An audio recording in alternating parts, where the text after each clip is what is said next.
তো আজকে আপনারা একটা শোক সভার আয়োজন করেছেন। আমি বলবো শোক সভা না করে ওনার জীবনকে আমরা অনুসরণ করব।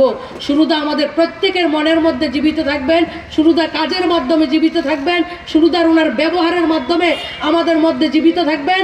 এবং আমরা যতদিন থাকব ওনার যে পথ আমাদেরকে দেখিয়েছেন, উনি সেবার যে নতুন দৃষ্টান্ত স্থাপন করেছেন, সে দৃষ্টান্তকে অনুসরণ করে আগামী দিনের যে প্রজন্ম, আমাদের নতুন যে প্রজন্ম রাজনীতির সঙ্গে, সমাজ সেবার সঙ্গে নিজেদেরকে যুক্ত করার জন্য আপনারা মনের মধ্যে লালন করছেন অভিলাষ, এবং যারা রাজনীতির সঙ্গে যুক্ত রয়েছেন সবাইকে বিনম্রভাবে অনুরোধ করব, সুরুদার জীবনকে অনুসরণ করুন, ওনার জীবনকে অনুকরণ করুন। তাহলে আপনারা সলিড রাজনেতা হতে পারবেন, সলিড জননেতা হতে পারবেন, এবং ওনার কাজকে অসমাপ্ত যে কাজ রয়েছে ভালোবাসা দিয়ে, শ্রদ্ধা দিয়ে, ওনার প্রতি সমর্পণ রেখে আমরা সেই কাজগুলিকে দুর্বার গতিতে এগিয়ে নিয়ে যাব।